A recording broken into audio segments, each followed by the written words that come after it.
This is an instructional video on Adobe Audition. Today we're going to show you how to open a project, how to record a voiceover, and some of the features that Adobe Audition offers and some of the tools, and how to save your project, export your project to a file format so you can use it for distribution. So let's begin. First, we look for the icon for Adobe Audition. It'll either be on your desktop, it'll be on Launchpad on the Macs. I just click on it or open it.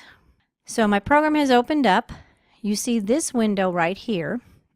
This is called the file window. All your media appears in this bin or file bin. Then you have this window right here, which is where your clips, where your tracks, your waveform for your voiceovers, when you're recording, all that will appear in this window. In the clip or track window, you're going to see some tools at the bottom, or buttons for functions. They look very similar to what you're used to with play, pause, stop, fast forward, rewind, and record. Then you're also going to see over here, these are some tools to help expand the view of the clip or the track that you're working with so that you can get into some real detail if you need to edit that. And then you can also reverse it back to normal view if you want to. At the top here are some other tools as well. Until you have an actual clip in the clip window, you're not going to see them highlighted. But we'll talk about some of these tools up here. What you need to do, again, just like any program, I'm going to show you the basics of how to get started with the program, but it's really up to you to take each one of these tools and start playing with them and figure out what you can do with it. This window down here then is called the PPM, or the Peak Performance Meter. This is where you're going to adjust your volume levels. So you want this volume level to reach about 3/4 of the way on this window. It will be mostly green, a little bit in the yellow. What you want to avoid is getting into the red. Stay out of the red, because that means that your audio is too loud and that you will have distorted audio, and you really can't fix that in any other program. So make sure you have good original quality audio when you're starting out. You can see at the top that you have also some menu buttons: File, Edit, Multitrack, and so on. You can go through those menus and see what each one of the functions does. It's just like any program. You can access different features and functions with this program, either through the menu buttons at the top or through other functions directly in the bins or the windows. We have two tabs up here. We have a waveform tab and a multi-track tab. We're going to start in the waveform because I need to record my voiceover first. So I open that up and you see a new window appear. It's called New Audio File. So what I'm going to do first is I'm going to name my file. Good file management is key. So I always put my first initial, last name, and then I'm going to put also the assignment that I'm working on, which, let's say for this purpose, it's assignment 1, and I'm going to put down what it is. It's a voiceover, okay, or VO. Then I have the sample rate, and the sample rate here is for 48,000 right now. They're measured in hertz, and if you bring the drop-down menu down, you have several choices here. 48,000, if you remember, is the best setting or sample rate for television. So a lot of times we will choose this if we're going to distribute our audio file on TV somewhere. If we're not, and we're going to do it on radio, it will be 44,100. So both those settings actually are good for television and radio, but TV, this is the best for television, and it defaults to 48,000. So I'm going to choose that one. Under channels, I have a selection of mono, stereo, 5.1, or I can customize it. I'm going to go with the default and use stereo. That will record on the left and right track. Then I've got a bit rate. And again, the drop-down menu gives you several choices. It defaults to 32 float, which is a very common bit rate, so I'm going to choose that as well.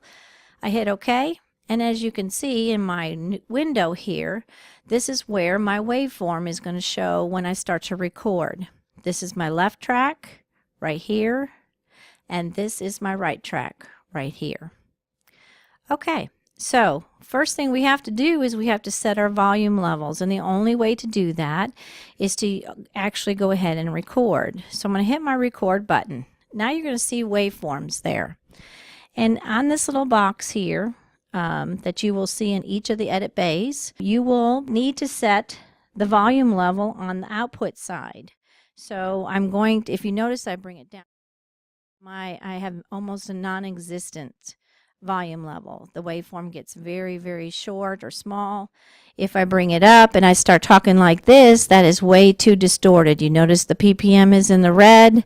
The peaks of the waveform are top to bottom, and that is not good audio. Since I have my volume level already set and I'm ready to go, I'm going to go ahead and start at the very beginning of this clip, and I'm going to drag my mouse over to highlight it, and then I'm just going to delete it because I don't need it. So I hit the delete button on the keyboard and it's gone.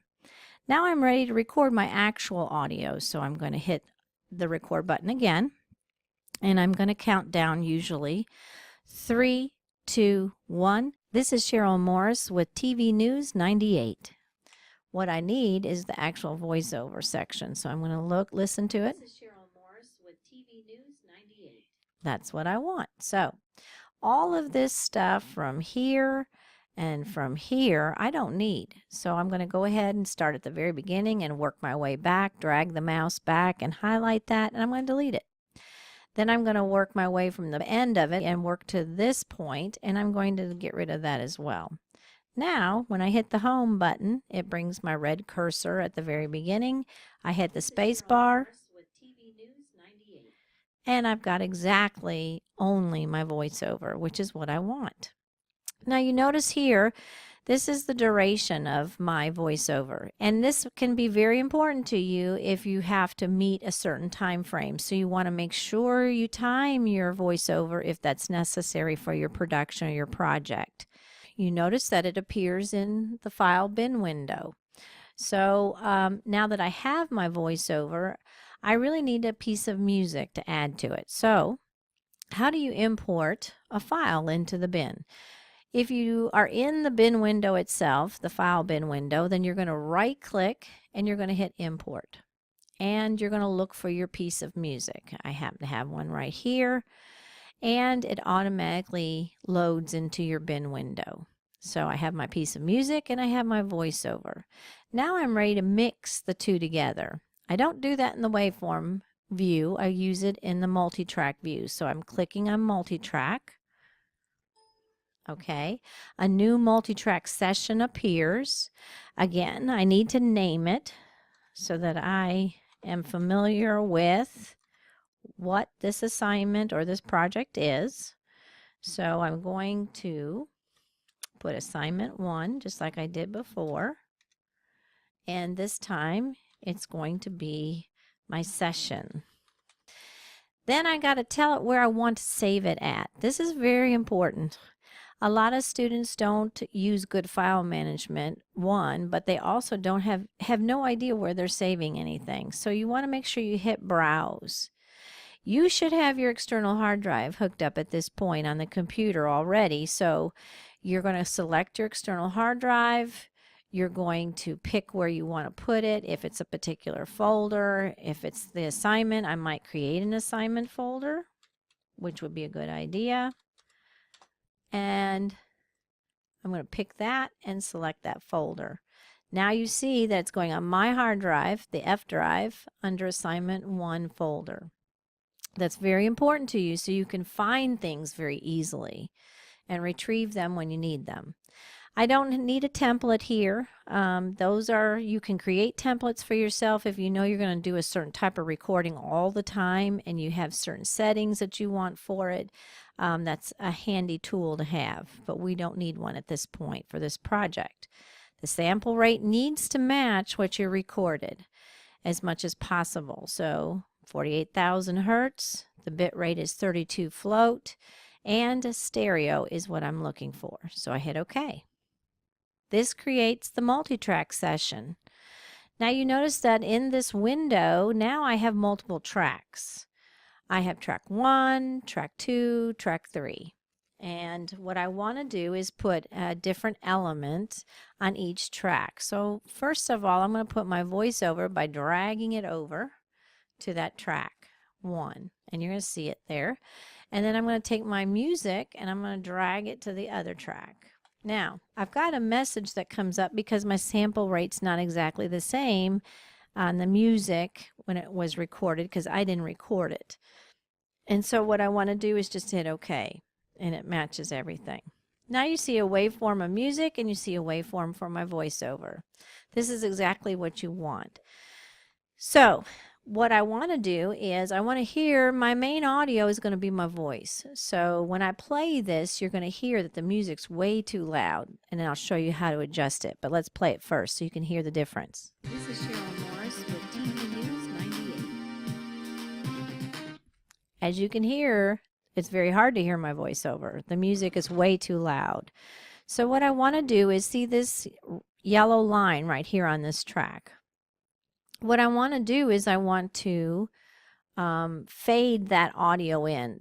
You see this little icon right here on that track. If I click on it and drag, this is a fading tool. So if you notice, I'm going to end the fade right when the voiceover ends. You can do this very easily, and let's listen to see how it sounds to see if it's exactly what we want. Now you heard that it gets loud at the very end there, so it's almost hard to hear. So you may have to do some adjusting on this to kind of get it right. So let's listen to it again. This is Cheryl Morris with TV News 98. That was a little bit easier. It was a nice fade up. You could hear my voice. But if it's still not what you want, there is a way to do this selection. So let me go back and undo the fade until we get back to the same position. Okay, now there's no fade. So what I'm going to do is I'm going to actually put keyframes on this little yellow line here. So keyframes are just points that you can adjust a portion of a clip. So while I'm right there, I'm going to click, and you're going to see a blue dot appear. I'm going to also then put a blue dot real close to that and one at the end here, and those two are real close together.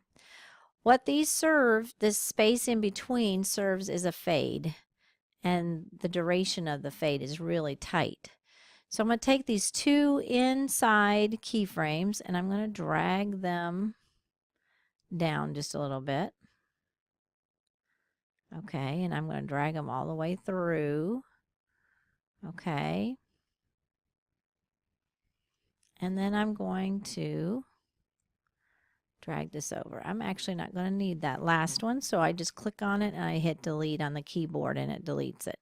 So then I can move them around, and I hit the home key on my keyboard and it takes my cursor back to the beginning, and let's listen. This is Cheryl Morris with TV News 98. So you can accomplish the fade up in two different ways. If you don't like it, you can add extra keyframes and maybe adjust it a little bit more to kind of give you a little bit better flow. Let's try this one. This is Cheryl Morris with TV News 98. That's how you can change a portion of a clip, is by using the keyframes. Or you can use these handy dandy fades at the beginning and at the end. This is exactly what I want. So what I'm going to do is two things. I'm going to save this session the way it is. And that reason that I saved the session or the project is because if I ever want to go back into it, I can change it. If I don't save the session, I can't do that. I'm going to have to start from scratch again. So I go under File and I hit Save As.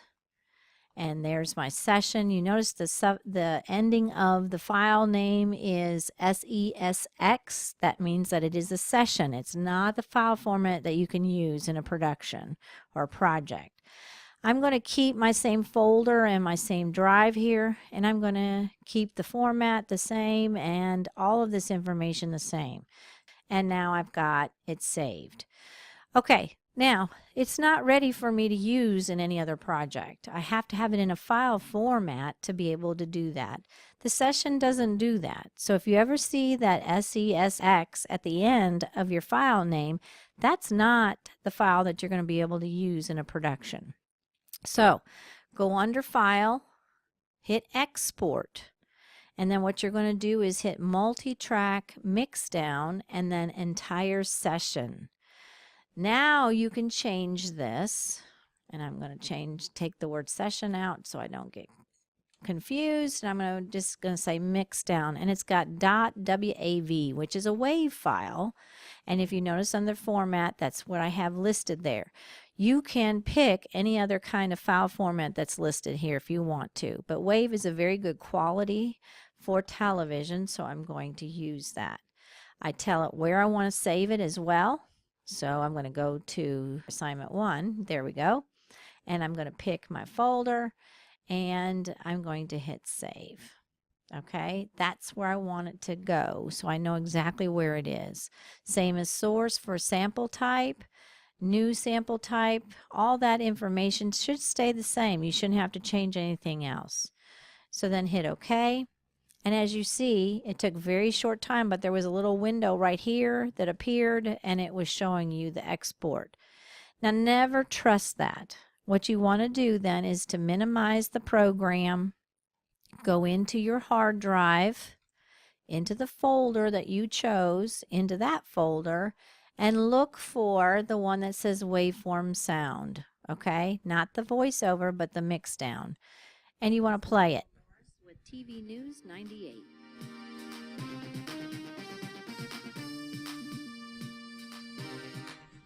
Now, if it sounds exactly the way you want it, you've done a successful exporting of your project. You're ready to then start to use it in any other way or distribute it to wherever you need it to go.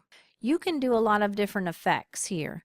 So if you hit effects and you can look through here and you're going to see a lot of different ones, you just apply that effect to whatever track that you're working on. And that will give it a nice hollow sound or any kind of, you just got to play with them to see if those are the ones that you want. And if you don't like it, you can always do the undo. And that's Control Z on the keyboard or by going up to Edit and Undo. So those are things that you can always use in this program.